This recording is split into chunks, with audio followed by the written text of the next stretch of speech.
So this game is like if Mickey Mouse went John Wick and just destroyed everything and didn't care what got in their way. So obviously in the game we're talking about today is Mouse P.I for Hire, as you can tell by the title of this video. And one of the cool things about this game is just the overall aesthetic of it. It was one of the reasons why I kind of fell in love with the idea of this game when I first saw a lot of the concept or demos that they came out with a couple of years ago. I always found the idea of something like a Cuphead super interesting. It wasn't a game I really played a whole lot, but the idea and the style of it was super, like really intrigued me. And I was like, man, I'd be really interesting to see more games like this. And this game kind of takes a lot of that elements of that. Obviously, this is going to be in a 3D space, but with 2D models. And when I first heard that, I was like, how's that going to really work? But they actually did make it work. The only time it ever feels a little weird is if you're standing next to the side of them and then you see it straight. But it does a really good job of like not really breaking that immersion as if you're looking at a bunch of 2D images, you know what I mean? But overall, outside of the art style, it just tries to nail that 1930s noir detective style, the black and white. You can change a lot of filters on this game to make it look more antique or more vintage looking with like film grain, or like you can kind of distort the audio a little bit, and just a lot of like they really leaned into the direction that they wanted to go, and I can really admire a game that knows exactly what they want to do. So shout out to Fumi Games. I know a lot of people, were skeptical of the game, the idea of it coming out, but not only did they just like release the game, they also just flat out delivered, and that was what's really cool, regardless of what people on IGN are saying, calling it a 6 out of 10. I mean, everybody apparently is loving this game. I mean, I'm loving the game. I enjoyed the very linear nature of it. It's overwhelmingly positive on Steam. It's just a really just simple, fun game that nails the exact vision that you could tell the artists wanted to get with this, or the developers wanted to get with this. So let's talk about a little bit of the gameplay. So obviously this gameplay is very boomer shooter-esque if you haven't noticed already. It's very fast-paced. There's no aiming in. It's all from the hip. It's kind of just a traditional like era 360 style game, original Xbox, PS2 era game, where they're not trying to go overboard with the amount of movement as well as the amount of like little micro changes you can make in the game. It's very kind of straightforward and to the point. I mean, even so much so where the weapons, there are only about 5 weapons that you can use. There's the James gun, which is essentially a Tommy gun. There's a pistol. There's a launcher that shoots like cannons, which is pretty cool. There's an acid gun that has a super cool animation where when you shoot somebody with it, all their skin and flesh kind of like falls off and they just have a skeleton, and then they just like go into a powder, and it's pretty creative and fun. And then obviously there's the shotgun, which quite honestly, the shotgun pretty sucks. I mean, sucks pretty bad. And when it comes to leveling of these weapons, it's not super in depth. It's actually very, very simple. It's pretty much you can level up each weapon to like level 5, with each one of those levels adding like a little bit of a passive or a perk to each one of those guns to make it better and stronger and kind of go throughout the game, where so much so towards the like midway point of the game, I mean, you're just kind of demolishing everything. I'm playing it on normal difficulty, so it's not super hard, and especially as you level up these weapons, it doesn't really scale with the difficulty of the opponents that you're kind of, or the enemies that you're going up against. The general combat loop of this is kind of like waves of enemies. And what's funny too, and a little like nod that they kind of have to like a lot of like old school like fighting like kind of era, is they have like this boxing bell. So it sounds like every time a round is coming, it's like ding, ding, ding, just like a new round of like in a boxing match. And I like that. It's pretty cool. And then it has like a certain audio cues that tell you, hey, it's over. Not only that, but there's also the music starts picking up while you're in action. And it really kind of signifies like, hey, like you are in the game. But one thing I will say is it does get a little repetitive. It doesn't really change much level to level. But like I said, it's not the most difficult thing in the world, but one thing that they really make up for it is just the world and the level design, as well as the art style that's kind of scattered all throughout this map. Each mission has its own set of environments that make it different and unique. I mean, you're going from the swamps to the sewers and the subway to this opera house to a mansion to like the Hollywood, they call it like Tinseltown or something like that. Basically like LA, like in the movie studios. And each one of these environments are so unique and different. While even though the gameplay loop is relatively repetitive, it's just really interesting to see like all the different art styles and really making each one unique. There's none of them that really feel the same in terms of like what you're going through and what you're playing.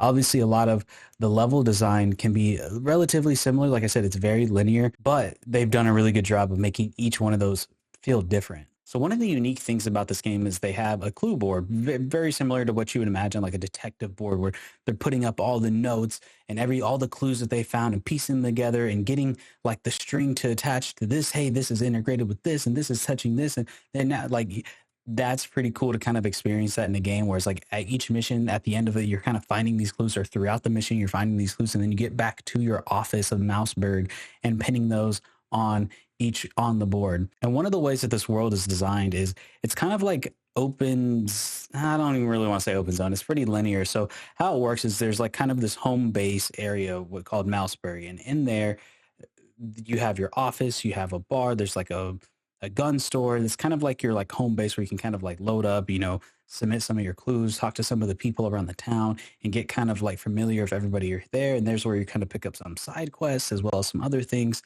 inside things. And that's kind of just where you progress the story and kind of like meet these new characters that kind of help you put the pieces of the puzzle together. Now, once you're done with that, you get into like a little 3D like top down mode where you're like in this little car and it's kind of telling you where to go. And you travel in this car to the different areas of the city, and those take you to like your next level. So once you get there, pretty much the new level starts. So it kind of has this feeling where it's like you feel like it is an Esca open world, but clearly it's not. It's very limited and it's telling you kind of where to go. It's very similar to, I would say, a Clear Obscure, where Clear Obscure, you have your overall like missions and your levels. And then there's like this top down area where you kind of go from place to place to place. But the game really goes from like very high octane and like people coming at you and you're having to shoot to like slowing down, trying to look at all the corners, going through each little area, finding all these secret areas where you find special loot or little collectibles and things like that.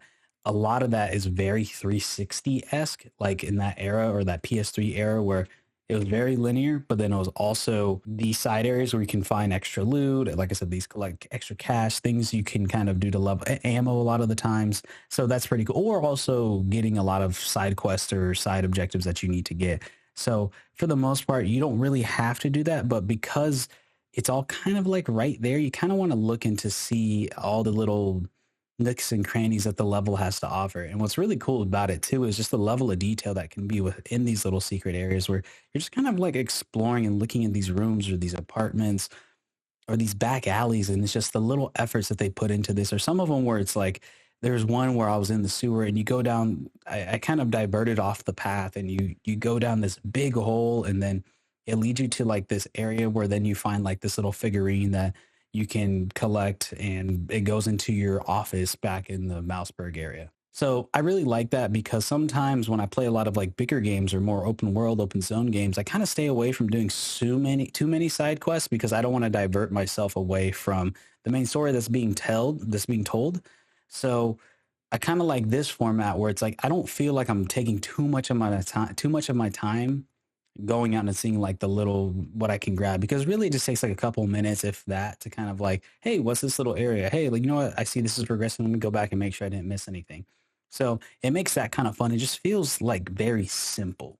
You know what I mean? And it doesn't feel so overwhelming, which I think is a big thing in games like this. And why I think it's starting to kind of make a little bit of a resurgence is that as people get older, some games can just feel very daunting. And the fact that like something like this, where it's like, I don't mind 100%ing it because it's not that daunting of a game in general. So all the animations in this were basically hand drawn, and I kind of touched on this a little bit in the beginning of this video about how this unique art style. But yeah, all these were hand drawn frame by frame, and like I said, it's this like paper flat character models, but everything else about the world is 3D, which is pretty cool. And even your own character is 2D, which it's kind of like trippy in a weird way because you see these 2D models coming at you, and then also your character is 2D and has these unique little animations about like on the side of the gun or like these little charms or just things like that. And it kind of like messes with your mind a little bit, at least it did for me.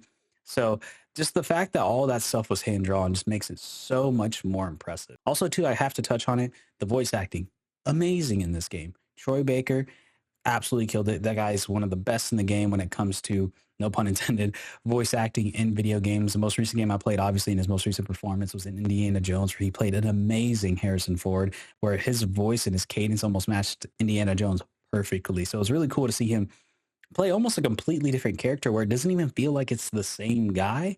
And he just nails the voice and the vision of what they had for this game. And not just him too, but all the other side characters all had their own unique voice and cadence about them. Where you had a guy like Cornelius who had this stutter about him, or Tammy, she had this like kind of high pitched like tone to him, or John, who's at the bar, who kind of has this raspy like 1930s. It's just really cool to see how it's not just the game itself, but also the actings where they really wanted to hone in and like make these characters feel unique, like you're watching a movie. And then the music is obviously amazing. All the music was performed by a real band, which is really cool. I kind of dabbled a little bit with altering the way the music sound to kind of sound have a more vintage sound. But I ultimately like the idea of like getting it in the highest fidelity. It really kind of added to the environment more to me per se versus like kind of toning it down a little bit. As for performance, I think the game ran absolutely smooth. I'm playing this on an Xbox Series X as well as PC, and neither of them I had no problems, no issues with it, no bugs really. It ran at a smooth 60 on console, and then on PC it pretty much, I think I was getting about 120. Like it's not a very demanding game. Obviously, there's not a lot of resources that it has to render. So everything, and with the 2D images and mixed with the very kind of not super detailed 3D world, but it's a lot more shrunken down in a lot of these levels. So obviously, it results into a better performing game. It's not going to be super demanding, obviously. So I imagine like on Switch or Steam Deck or lower end PCs, you should be able to run this no problem. Obviously, I want to address the elephant in the room. The most recently, IGN reviewed the game and they gave it a 6 out of 10. And look, I think they're way too hard on the game, and their criticisms of it were kind of weak and kind of taking it too seriously. Like at the end of the day, this is a game that's about a detective mouse trying to solve a crime in a 1930s noir aspect of it. And it's also sometimes a video game is just a video game.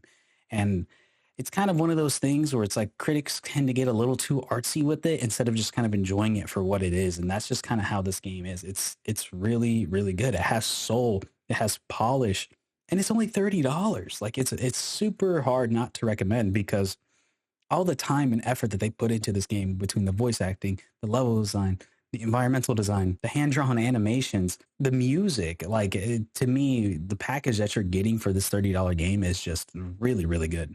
So who should buy this? I would say anybody who's likes the art style. If this art style really appeals to you, you're like, you got to try this, try this. Also, I would say if you're a fan of anybody who loves that kind of 2000s first person shooter campaign style where it's very linear and you're kind of going through it and kind of finding little secret areas along the way. Things, imagine like a BioShock or like let's say Call of Duty multi campaigns or Doom. Doom is probably very similar to it. Halo, that kind of similar structure of the campaign. If you like anything like that, I would highly recommend this game because it is very reminiscent of that. And in a landscape where everybody's trying to go towards these more open areas and more open games, it's kind of nice to have something that will kind of tone it down because the game, I believe, is usually, it's really only about 15 hours to play. It's not a super long game. And that's what kind of going through and trying to find everything. I would love to see a sequel of this game. Maybe you can open up a little bit more because I do think this game was a little too linear. So I would have liked, at least in the home area, like I can care. I'm okay with how the levels were structured in the actual game itself. But I think what would have been pretty cool is to be able to like actually drive would be kind of cool, or kind of opening out Mouseburg a little bit more, where there's vendors or there's different areas where you can grab missions from and things like that and kind of like level up or like solve multiple cases at once, which I mean, you are kind of doing here, but it all kind of leads to one. But maybe you have like little side cases. So I think kind of making the game a little bit bigger would be really cool to see in a sequel. So yeah, let me know what you guys think in the comments down below. Do you like what you've seen from this game? Have you played this game? Do you enjoy it? Do you agree with the reviews? Like the IGN gave the 6 out of 10. Like I said, I don't like giving games a score. I think every games are subjective at the end of the day. You like what you like what you don't like what you don't like. So yeah. Let me know what your comments down below, and I'll see you guys in the next one. Peace out, everybody.